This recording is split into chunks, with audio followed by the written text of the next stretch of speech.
I got home earlier than expected that night. Jessica wasn't expecting me. She thought I'd be gone until morning. But my meeting got canceled, so I drove back, thinking maybe I'd surprise her. Maybe we'd order takeout and watch something together like we used to before everything started feeling off. The first thing I noticed was that all the lights were off except for a dim glow coming from our bedroom.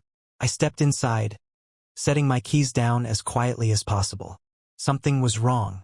There was a smell in the air, something warm and unfamiliar, sweat, perfume, something musky that didn't belong. My stomach nodded. Then I heard it. A low voice. A man's voice. Muffled laughter. The rustling of sheets. I stopped breathing.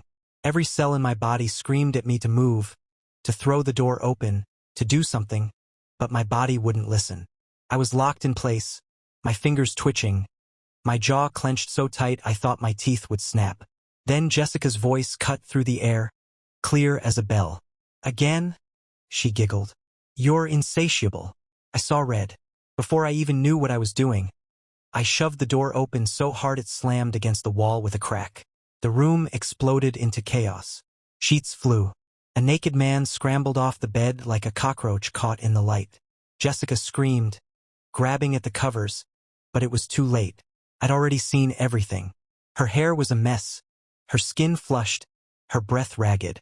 She looked at me with wide eyes, frozen like a deer in headlights. And the guy, tall, muscular, dark-haired, was standing there, scrambling to pull on his jeans like a pathetic little kid caught stealing candy. Silence. Thick, suffocating silence. Jessica was the first to break it. "This isn't," she started, but her voice cracked. "It's not what it looks like." I laughed. Actually laughed. A sharp, humorless sound. "Oh, really? Because it looks exactly like you just finished screwing this guy in our bed." The guy I guessed finally found his voice. "Look, man, I didn't know." "Shut up," I snapped, not even sparing him a glance. My eyes were locked on Jessica. "Go ahead. Explain. I dare you." She swallowed hard. "It was just a mistake." Her voice was trembling, but there was something else there. Something cold. A one-time thing. It didn't mean anything. I could feel my pulse in my throat. My hands were shaking. I clenched them into fists. "A one-time thing?" I repeated slowly. My voice sounded foreign to my own ears. She nodded rapidly, eyes wet now, like she was the victim here. "It was just a stupid moment of weakness. Our family shouldn't fall apart over this." I exhaled through my nose, a sharp breath, like a bull ready to charge. Then I lunged. Not at her. At him. T had just barely gotten his jeans on when I grabbed him by the collar and dragged him toward the door. He yelped, stumbling, trying to break free, but I was stronger. "You think you can just waltz into my house and screw my wife?" I growled, my voice low, dangerous. Jessica was screaming now, jumping off the bed, grabbing at my arms. "Stop it. Stop it. Just let him go." But I wasn't listening. I hauled his sorry out of my house, throwing him half-naked onto the front lawn. He stumbled, landing on his hands and knees, panting like a beaten dog. "If I ever see you near her again, I'll break your teeth," I spat, slamming the door in his face. Jessica was standing there, trembling, clutching the sheets around her. "You're overreacting," she whispered. I turned to her, and for the first time I saw her clearly. Not as my wife, not as the woman I had loved for years, but as a stranger. A liar. A betrayer. "You're disgusting," I said, my voice calm. Too calm. Her lip trembled. I just... "No," I cut her off. "You don't get to talk." I walked past her, straight into our bedroom, grabbing a suitcase from the closet. I yanked it open, my hands working on autopilot as I threw clothes inside. Jessica started crying. "Please," she choked out. "Please don't do this. It didn't mean anything. I love you." I ignored her, zipped up the suitcase, grabbed my keys, and then, as I reached the door, I turned back. "You made your choice," I said quietly. "Now you can live with it." And with that, I walked out. But this wasn't over. Not even close. I didn't go far. I should have. I should have driven straight to a hotel, a friend's place, anywhere but there. But I didn't. Instead, I parked a few streets down and sat in the car, gripping the wheel so tightly my knuckles ached. My heart was still hammering, my breath coming in sharp, uneven bursts. My entire body was buzzing with adrenaline, like I had just walked away from a fight but still needed to throw a punch. Jessica. In our bed. With him. I squeezed my eyes shut. The image was burned into my brain. The sheets tangled around her bare legs. The way she had laughed. The smell in the air. God. I could still smell it. I punched the dashboard so hard my fingers throbbed. I needed answers. Because here was the thing, Jessica wasn't stupid. Reckless, maybe. Selfish, obviously. But not stupid. If this was a one-time mistake, then why was she so comfortable? Why was she laughing in my bed? Why wasn't there any panic in her voice when I caught them? And why the hell did her phone delete that text right in front of me earlier? My gut told me this wasn't a one-time thing. My gut told me this had been going on for a while. I yanked my phone out of my pocket and opened our phone bill. I had never checked it before. Never had a reason to. But now, I scrolled through the call logs, my pulse hammering as I looked for something. Anything. Then I found it. One number over and over. Calls. Texts. At all hours of the day and night. It wasn't saved in her contacts. But I already knew who it belonged to. I dialed it. The phone rang once, twice, then someone picked up. Silence. Then a cautious. Hello? My blood turned to ice. The voice was familiar. Too familiar. I knew this guy. I had heard his voice 1,000 times before. At barbecues. Poker nights. At our goddamn wedding. It wasn't some random stranger. It was Tyler. My best friend. For a second, I couldn't breathe. My mind went completely blank. Like my brain had short-circuited. Then, finally, I found my voice. Low. Dangerous. Hey, Ty. Dead silence on the other end. Then a sharp inhale. Bro, I hung up. I threw my phone onto the passenger seat and just sat there, staring at nothing, my pulse pounding so hard it hurt. Jessica and Tyler. Jessica and Tyler. I had been in their presence 1,000,000 times. We had gone on trips together. He had been there through everything, birthdays, holidays, all of it. And the entire time, he was screwing my wife behind my back. A slow, creeping rage spread through me, different from what I had felt before. The anger I felt earlier was hot, impulsive, destructive. But this was cold, calculated. I started my car. I wasn't going to let this slide. This wasn't over. Not by a long shot. I drove straight to his house. The rage had settled into something sharper now. Something that made my movements precise, my thoughts clear. No more shock, no more denial, just cold, raw focus. I pulled up to Tyler's driveway and killed the engine. His house was dark except for a faint glow coming from the living room window. He was home. Good. I stepped out, closing my car door softer than I wanted to. I walked up to the front door, my fists clenching and unclenching at my sides. I didn't ring the doorbell. Didn't knock. I just tried the handle. Unlocked. Typical. I pushed the door open, stepping inside like I owned the place. Tyler was on the couch, hunched over his phone, probably texting Jessica some pathetic excuse about why I had just called him. He didn't even hear me come in. Hey, Ty. He froze. Slowly, he turned, his face pale as a ghost. His eyes darted to the door, then back to me, like he was calculating his odds. There were no odds. You and my wife, I said, my voice calm. Too calm. How long? He swallowed hard. Listen, man, How long? His mouth opened, closed. Then, barely a whisper, 8 months. I felt something snap inside me. I launched at him. Tyler barely had time to throw his hands up before my fist connected with his jaw. The crack echoed through the house. He stumbled back, knocking over a lamp, crashing onto the coffee table. You were my best friend? I growled, grabbing the front of his shirt and yanking him up. I trusted you. His nose was bleeding now. Good. He wiped at it, breathing hard. I never meant to hurt you, man. I laughed, humorless. You didn't mean to hurt me? Then what the hell did you think would happen? Huh? You thought I'd never find out. He didn't answer. I hit him again. This time he hit the floor, groaning. He didn't try to get up. I stood over him, chest heaving. I should have felt better. I should have felt something. But all I felt was emptiness. You and Jessica deserve each other. I spat. You're both liars. Cowards. Tyler coughed, rolling onto his side. It just happened. I shook my head. No, Ty.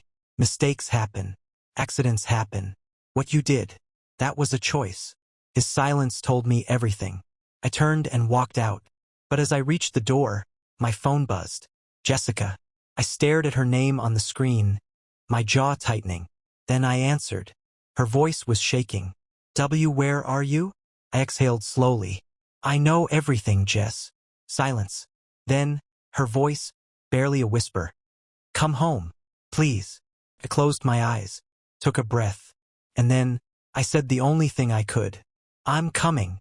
I pulled into the driveway, and before I could even kill the engine, Jessica was already at the front door, waiting, barefoot, wrapped in a sweater that wasn't hers, mine.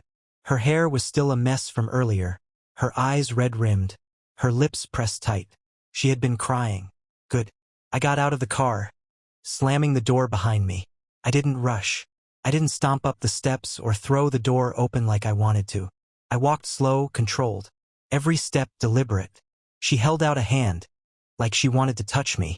Please. I brushed past her, stepping inside without a word. The house smelled the same as it did earlier.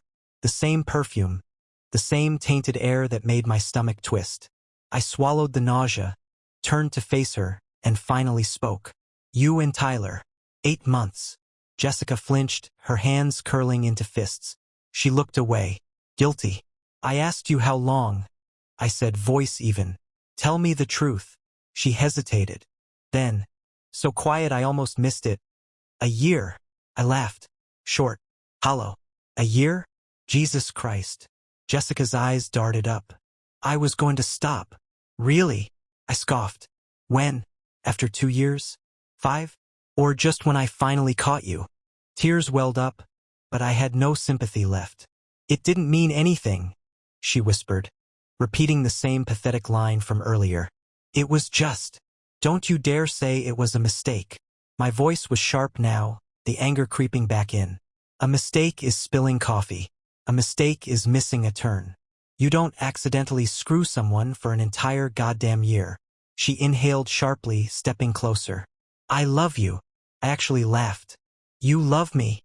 I took a step toward her, forcing her to look at me. Did you love me when you were sneaking around behind my back? When you were lying to my face? When you let him touch you in our bed? She was crying now, shaking her head. It wasn't like that. Then tell me. I snapped. Tell me exactly what it was like. She opened her mouth, closed it, swallowed hard. And then the most disgusting thing happened. She sighed, like she was tired, like I was exhausting her. My jaw clenched. You don't even feel bad, do you? I do, she whispered. But, I mean, what do you expect me to say? You want me to beg? To grovel? I stared at her, and that was the moment I realized. She wasn't sorry. Not really. She was upset that she got caught. I ran a hand over my face, exhaling slowly. You're unbelievable. Jessica's lips trembled, but she squared her shoulders. I made a mistake, but I still want our marriage. I still want us. There was no us. Not anymore. I shook my head. We're done, Jess. Panic flashed across her face. No, we're not. She grabbed my arm, fingers digging in. We can fix this. Pulled away. There's nothing left to fix. Her breath hitched. So that's it? You're just walking away. I let out a short, bitter laugh. Jessica, you walked away a long time ago. She stared at me, chest rising and falling fast, her face unreadable. Then, crash. I barely had time to turn before something exploded against the wall behind me. A glass, picture frame, something. Jessica was shaking, her hands clenched into fists, breathing hard. You're not leaving me. I took a slow step back, keeping my voice steady. I already did. And then, without another word, I walked out the door. But I knew this wasn't over. Not even close. I didn't go far. I sat in my car, gripping the steering wheel, my pulse still hammering in my ears. The weight of everything settled in my chest like concrete. Anger, betrayal, the sheer absurdity of how the night had spiraled out of control. Jessica had lost it back there. The moment she realized she couldn't manipulate me, couldn't talk her way out of this, she snapped. The glass, the look in her eyes. It wasn't sadness. It wasn't regret. It was rage. Not at herself. At me. I should have driven off. I should have left her and that house behind and never looked back. But something kept gnawing at me. A feeling. A pull. Jessica was too calm when I first came back. She had been waiting at the door. Not calling me, not blowing up my phone in a panic. Just waiting. Like she knew I'd come back. And then there was Tyler. The way he answered the phone. The way he tried to talk. Like he had something to say but hesitated. Like he was waiting for her to tell him what to do. Something wasn't right. I pulled out my phone and scrolled through my messages. Nothing from Jessica since I left. But that wasn't what I was looking for. I opened our home security app. I had set up cameras around the house last year when a couple of break-ins had happened nearby. Jessica hated them, said they made the place feel like a prison. But I never turned them off. And now I was glad I didn't. I tapped into the live feed for the front of the house. Jessica wasn't inside anymore. She was standing in the driveway, her phone pressed to her ear, talking. And then a car pulled up. A familiar car. Tyler's car. My stomach dropped. I turned off the app and started my car. Whatever the hell was going on, I wasn't about to sit back and wait to find out. I threw the car into drive and sped back down the street, my mind racing. I wasn't even sure what I expected to see when I got there. Maybe another argument. Maybe her trying to smooth things over with Tyler, spinning some pathetic excuse about how I was the problem, how I had overreacted. But nothing could have prepared me for what actually happened. I pulled up just in time to see Jessica getting into Tyler's car. Not arguing, not upset, calm, collected, like this was planned. And then they drove off. My grip on the wheel tightened until my knuckles went white. What the hell was going on? I should have let them go. I should have taken this as my sign to finally be done with it. But I didn't. Instead, I did something I never thought I'd do. I followed them. And what I saw next changed everything. I kept a few cars behind them. My hands steady on the wheel despite the storm brewing inside me. Jessica and Tyler didn't even look around as they drove. No paranoia, no hesitation. Just two people slipping away in the night like they'd done it 100 times before. I had no idea where they were going. But I knew one thing for sure. This wasn't about me anymore. This wasn't a panicked lovers meetup. This was something else. I followed them through town, past bars, restaurants, and motels. Places that would have made sense if this was just about screwing around. But they weren't going to any of those. They were heading out of town. I felt my pulse pick up as the city lights faded behind us, replaced by long, empty stretches of road. 10 minutes passed, then 20. Finally, they turned down a dirt road leading to an old storage facility. My stomach twisted. Jessica had never mentioned this place before. But Tyler pulled up to one of the units like he'd done it 1,000 times. I killed my headlights and parked a distance away, watching as Jessica and Tyler got out. They didn't kiss, didn't touch. They were all business. Tyler unlocked the unit, and Jessica stepped inside. A second later, the dim flicker of a light bulb cast their shadows long against the pavement. What the hell was in there? I cracked my window, straining to hear. Tyler was saying something. His voice was sharp, clipped. Not supposed to be this way. Jessica's voice followed, lower, almost hissing. Well, it is this way now. So stop whining and help me. A metal clang. A scraping sound. Something heavy being dragged. I leaned forward, my heartbeat pounding in my ears. Then I saw it. Tyler stepped aside, and for a split second, I had a clear view into the storage unit. There was a safe. A big one. Jessica knelt in front of it, twisting the lock with practiced ease. Like she'd done it before. The door creaked open. Tyler ran a hand through his hair. This is insane. We should just what? Jessica snapped. Tell him? Are you out of your mind? He'll go to the cops. Tyler didn't answer. Jessica stood up, arms crossed. If we do this right, we walk away clean. No one gets suspicious. No one gets hurt. Tyler exhaled sharply. Jesus, Jess. I froze. What the hell had I just walked into? This wasn't an affair. This wasn't just betrayal. This was something else entirely. And I wasn't leaving until I found out exactly what. I stayed in my car, gripping the wheel so tight my fingers went numb. The anger was still there, burning white-hot in my chest. But something darker had started creeping in now. Jessica and Tyler weren't just sneaking around. They weren't just cheating. They were hiding something. Something big. I watched as Jessica pulled something out of the safe. A black duffel bag. Tyler hovered behind her, shifting nervously as she unzipped it. The second she opened it, I saw the glint of cash. Stacks and stacks of it. My stomach dropped. This wasn't just some emergency stash. There had to be thousands in there. Maybe tens of thousands. Where the hell did that money come from? I cracked the door open, moving carefully, silently. The night was still. The only sounds coming from the storage unit. The shuffle of money. The quiet scrape of something metal against the concrete floor. Jessica said something to Tyler, her voice sharp, impatient. We need to move it. Now. Before he starts looking. Before who starts looking? Tyler groaned, rubbing his hands down his face. I don't like this. We should just lay low for a while. Jessica shot him a look. And let him start putting the pieces together? No. We finish this tonight. Something heavy clanked. Then the unmistakable sound of a gun being cocked. I froze. Tyler was holding it. Pistol. He wasn't pointing it at her. But he sure as hell wasn't comfortable with it either. What if it doesn't work? He muttered.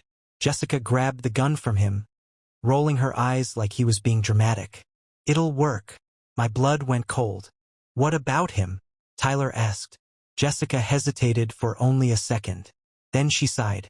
If he doesn't leave quietly. She shrugged. We make him. They were talking about me. My breath hitched. This wasn't just an affair. This wasn't just lies. Jessica and Tyler weren't trying to cover up their cheating. They were trying to get rid of me, and I had just walked straight into it. I stepped back, heart hammering, trying to think, trying to breathe. I needed to get out of here. I needed to. A crunch. Glass under my shoe. I barely had time to curse before I heard Jessica's sharp whisper. Did you hear that? Then footsteps. Coming straight for me. I had two choices. Run or hide. Running was stupid. The road was open, nothing but empty space. They'd see me before I even got 5 steps. So I ducked behind a row of storage units, pressing my back against the cold metal, forcing myself to breathe quietly. My heart pounded so hard I could hear it in my ears. Footsteps crunched against the gravel. Slow, cautious. Then Jessica's voice, low and sharp. Check around the side. I clenched my fists, rage and adrenaline mixing into something deadly. I wasn't just catching them in a lie anymore. I was fighting for my own damn life. Tyler's footsteps moved past me, circling toward the back of the unit. He wasn't taking this seriously. He wasn't holding the gun up, wasn't on high alert. He still thought this was nothing. Good, because that gave me the opening I needed. The second he passed, I moved. I stepped out behind him and grabbed him by the neck. He choked out a strangled noise, stumbling. But I was already pushing him forward, slamming him face first against the metal wall. The gun clattered to the ground. I kicked it away, hard. It skidded across the gravel, disappearing into the darkness. Tyler groaned, trying to push off the wall. I yanked him back and threw him to the ground. He gasped, curling up, dazed but still breathing. Jessica's voice rang out, sharp and furious. Tyler! I didn't wait. I ran. Not away. Toward the storage unit. She wasn't expecting that. I heard her turn, but by the time she reacted, I was already there. I grabbed her wrist, twisting it back just enough to make her yelp and drop the bag. The cash spilled out, bills scattering onto the concrete. Where the hell did all this money come from? I snarled. Jessica's face flickered between fear and fury, her breathing ragged. Then, just like that, she switched. The fear was gone.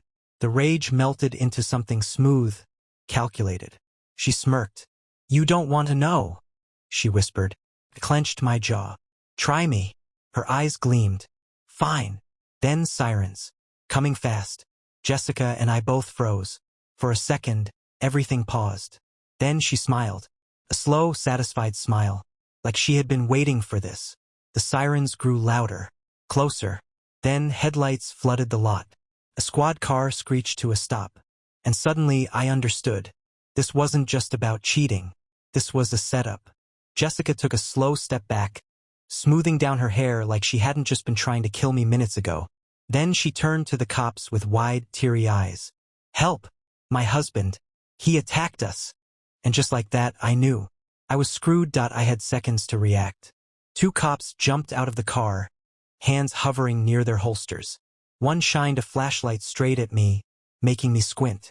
The other locked eyes with Jessica, who looked terrified, like the perfect little victim. "My husband's gone crazy," she sobbed, pointing at me with a shaking hand. "He broke in. He attacked Tyler. He said he was going to kill us." Unbelievable. I stood there, breathing hard, my fists still clenched. The air reeked of betrayal. Jessica wasn't just a cheater. She wasn't just a liar. She had planned this. She was getting rid of me, and if I didn't think fast, she was going to win. "Hands where I can see them," one of the cops barked. I didn't move. Not yet. My mind was racing. If I ran, I was guilty. If I fought, I was guilty. If I stood here like an idiot, they'd cuff me, throw me in a cell, and Jessica would get away with everything. I needed to flip this. Now, so I did the only thing I could. I laughed. A sharp, humorless sound that made one of the cops hesitate for just a second. Then I spoke, my voice eerily calm. "Check the storage unit." The cops exchanged a glance. Jessica stiffened. She wasn't expecting that. "Check the damn storage unit," I repeated, tilting my head toward it. "You'll find a safe full of illegal cash. You'll find a gun that's been wiped clean. You'll find a woman who's been lying through her teeth since the second you pulled up." One of the cops hesitated. The other one, probably the one in charge, narrowed his eyes. "Sir, I'm not going to ask again. Put your hands. You arrest me without looking in that unit, and you'll regret it." I cut him off, my voice sharp. "Because the second I get my lawyer, and the second I tell them you ignored evidence of a felony, your entire career goes up in flames." Silence. Jessica took a step forward, her mask cracking. "Don't listen to him. He's desperate. He's making things up." I turned to her. "Then prove it," I said smoothly. "Let them look inside." Jessica froze. And just like that, I knew. I had her. The lead cop's jaw tightened. Then finally he nodded. "Stay put." He and his partner moved toward the unit. Jessica's breath hitched. "Wait. Step aside, ma'am," the cop ordered. Jessica didn't move. She knew the second they opened that door, everything would come crashing down. Her hesitation was all I needed. "What's in there, Jess?" I asked mockingly. "Something you don't want them to see?" Her eyes darted toward the cop. "It's just storage. There's nothing." But it was too late. The door creaked open. The flashlight hit the cash first. Then the gun. Then the documents. Stacks of files and folders, papers covered in numbers, names, and transactions that made no sense. The cop exhaled sharply. "What the hell is this?" Jessica took a shaky step back. I don't know. Ma'am. Put your hands where we can see them." Boom. Just like that, the tables turned. Tyler groaned from the ground, blood dripping from his nose. "Jessica." Jessica's entire body locked up. I could see the panic flooding her now, replacing that cold confidence she had minutes ago. She spun to me, desperate. "Tell them the truth," she shrieked. "You know this isn't mine. You know I didn't." I took a slow step toward her, lowering my voice. "You set me up," I whispered. "Planned this whole thing, and you didn't even do it right." Her lips trembled. For the first time, she looked afraid. "You should have been smarter, Jess." The cop grabbed her by the wrist, twisting her arms behind her back as the handcuffs clicked into place. Jessica screamed. "You son of a... You did this. You!" She thrashed, trying to twist away, but the cop shoved her toward the car. Tyler groaned from the ground, still dazed. The other cop knelt beside him, already reading his rights. I let out a slow breath, my body finally relaxing. It was over. Jessica lost. But as the cops dragged her away, I met her eyes one last time. And I saw it. Not fear. Not guilt. Hate. This wasn't over for her. Not even close. The house was quiet when I walked back in. Too quiet. Everything was exactly how I had left it, except for the shattered glass still littering the floor from when Jessica lost it earlier. Felt different now, though. Lighter. Like a weight had finally been lifted off my chest. Jessica was gone. Tyler was gone. And soon they'd both be rotting in a cell. I sat down on the couch, exhaling slowly. My hands were still shaking, but not from fear, not from rage, from relief. I had won. Not just by catching them. Not just by stopping whatever insane plan they had cooked up. I had made sure they couldn't come back from this. I turned on the TV, letting the sound fill the silence. My phone buzzed beside me, probably a text from the cops or my lawyer. I ignored it. I knew what it would say. Jessica and Tyler weren't getting out of this one. The second the cops dug into that storage unit, they found more than just money. They found ledgers, fake accounts, transactions that linked them to some seriously illegal crap. Fraud, laundering, maybe worse. Jessica had been playing a game I never even knew existed. But she played it badly. I should have seen it. The late nights, the secrecy, the way she always seemed to have extra cash. Even when she claimed we were tight on money. I had never mattered to her. Tyler had never mattered to her. She had been using both of us. And in the end, she got exactly what she deserved. I leaned back, staring at the ceiling, letting my body finally unclench. I was done. Done with her. Done with all of it. And for the first time in a long time, I felt free.